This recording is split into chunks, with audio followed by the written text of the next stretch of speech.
Hey YouTube, RicoKnows here. Going to talk to you guys about my NFL draft reviews. You guys know the deal. I am reviewing every single draft pick in the 2024 NFL draft. I'm going city by city, team by team, in alphabetical order, and apparently on my YouTube, I didn't do the Detroit Lions. I skipped over them. I did them on TikTok, but I have some fans that only watch the YouTube, so I'm redoing it. I'm letting you guys see it here. We'll break down all the picks. We'll talk about them, and I'll try to see if I say all the right things, if I remember all the things I said before. First thing I want to tell you is these grades on the screen don't mean a damn thing to me. I don't give out grades when it comes to draft picks. I just assess the fit and the feel, and yeah. Let's see how the Detroit Lions did. So obviously they've been knocking it out the park for a couple years now. So people think they always get it right in the draft.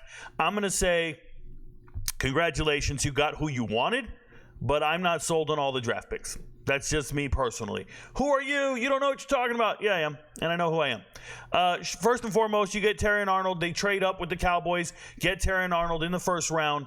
Great get, great value, one of the best corners in the draft. I like everything about him. Played at a high level, good speed, good size. I think he was my number 2 or 3 corner going into the draft, but I can't argue with it. It's a good pick. Then in the second round, they go get another corner. They double dip, and they say to themselves, we're going to start rookies in the NFL, which sounds crazy to me, both corners starting, but that's what it looks like. You went and drafted 2 starters. Now, I'm not sold on Ennis Rackstraw. You can be. You can like his metrics and everything he does. And I've had people write to me and tell me, Rico, in high school, he shut down JSN. Yeah, dude, JSN's as slow as snail snot, bro. That dude can't run anywhere. You can just run with him and shut him down. But I'm going to tell you something. When you're shutting down other star wide receivers in high school, a lot of that has to do with the fact that the quarterback on the other team is not playing on Saturdays. That quarterback is not a Sunday quarterback. So I don't really care that you shut somebody down. The quarterback's not any good. The ball's in the air too long. Congratulations. If you want to talk about playing in the SEC at Missouri your whole college career and you only get 1 interception, that's problematic to me. That's Lassiter from Georgia. That's Rackstraw here. 1 interception. I want to say it was against an FCS team. And that's it. Never did it again. Not against anybody else. It leaves a lot to be desired. I like defensive backs who find the ball. Go figure. But you know what? You took them, and I think at that moment in the second round, corners were going off the board like crazy. Right? Back to back to back to back. More power to you. Hope you hit it. I don't know.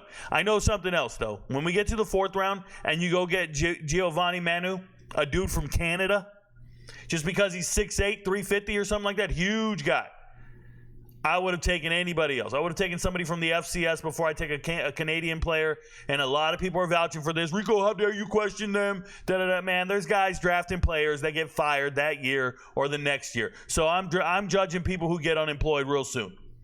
Don't like the pick. Thought it was a waste of a pick. There are more solidified draft picks you could have made in the 4th round. Like more verified starters. Guys who started 50, 60 games in college, something crazy. Shout out to COVID.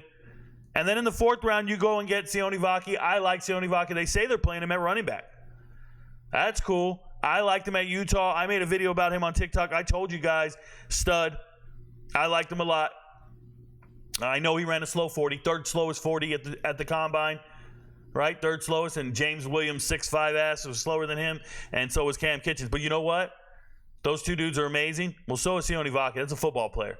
I know they gave him a D grade there. I don't know who's doing this. I actually like that pick more than the Manu one. That's for damn sure. And then you get Mekhi Wingo. Not a bad player. Not a bad player. It's a good flyer to take in the 6th round. I don't know if he makes the final 53, but go for it. And the Mahogany's a boring pick. Boring pick. But I'm assuming they just go and take these last 2 guys as some meat eaters. Some dudes are going to go out there and eat some kneecaps. But I found the draft pretty boring for them. I thought that they just went out there, wanted to solidify their offensive line and their secondary. That's it. Because they like everything else they're doing. And I know they're on the trajectory to be very successful in the playoffs, according to a lot of people. I would say I'm a little underwhelmed if you think you're going to go into the playoffs with rookie corners. I just don't like that. I don't like the way that looks, especially one guy who just cannot intercept the ball to save his life.